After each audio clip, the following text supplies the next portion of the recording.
Last year, Medical Awesomeites had asked me how I study during Ramazan and what is my study schedule like.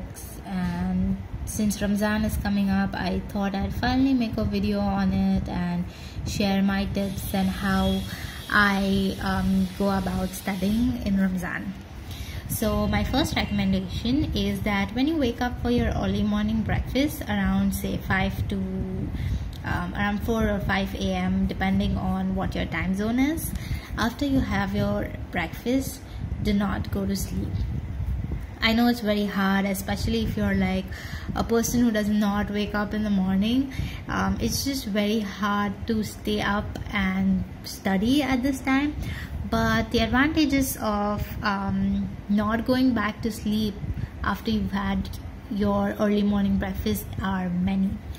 Well, first of all, you have just had like a really heavy breakfast, so you're not hungry, you're not tired, fatigued, you're just like you just woke up from a good night's sleep and you had food, so it's like the perfect time to study. So do not go back to sleep, study at this time. Secondly, it's just not healthy according to me, because I just eat a lot of food in the morning because I need the energy throughout my day. So I do not like lying down after I've had so much food, so because of GRD and acid reflux and all of that. So it's just healthy to sit and study instead of going to sleep after shuri. And thirdly, there are no distractions in the morning, because there's no WhatsApp, there's no people on Snapchat or Instagram at this hour. Everybody is asleep, so it's just like the perfect time to study. So usually I get studying done from 4 to 7 a.m. So that's like a good 3 to 4 hours of studying done before your day even starts, which is a great thing to do. It just makes you really relaxed about the entire day because you've got your major chunk of work done. Then depending on your schedule, I don't know if you go to work, go to college, go to classes, go to the hospital maybe, your schedule might vary. For me, it was we had like classes from 7 a.m. to 5 p.m. I have no recommendations during work. You have to work, but I do recommend that during lunch break you go to your prayer room, and after you have prayed, you could just like rest, and in my prayer room was usually empty, so I could like sneak in 5 to 10 minute mini naps, but I don't know if it's allowed to sleep in the prayer room. But yeah, I could like I used to rest during my lunch break. It felt really refreshing.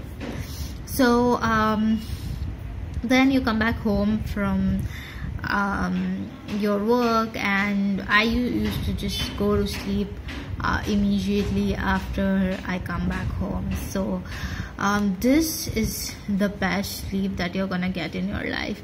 You're so hungry, you're so tired, and you're fatigued, and it's good to study good to go to sleep at this time, because you can't study, and if you're awake, you're just gonna waste your time, and if you try to study, you will not get much done because you're so tired.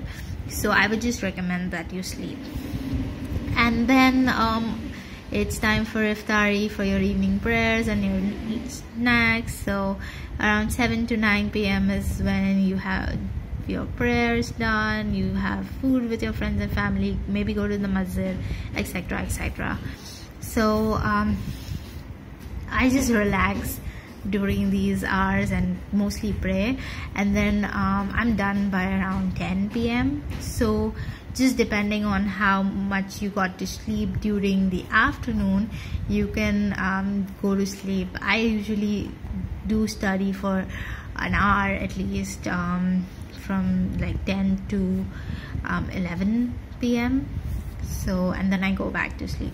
So from 11 to 4 a.m. that's like 5 hours of sleep, plus you get 3 hours of sleep in the afternoon, so that's like 7 to 8 hours of sleep, and you got like 3 to 4 hours of studying done. So that's how my schedule is during Ramazan. And yeah, you can sneak in some hours of studying in between as well, but this recommendation of not sleeping after Shuri is, I think, the most important, because that's when I get most of my studying done. Another question that I was asked is on giving exams during Ramazan. I have never been in a position where I had to give exams during Ramazan. My mom has given an exam, 4-hour exam, I think, during Ramazan. She said it's very doable, and my friends have also given exams, and they just get their sleep, and it's very doable if it's a small exam.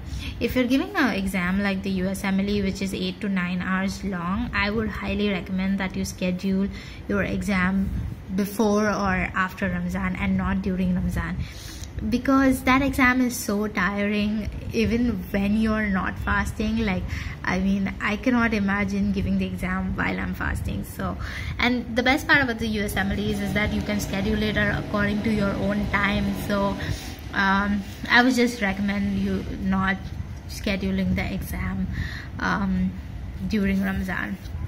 So yeah, I hope this video was helpful, and stay awesome.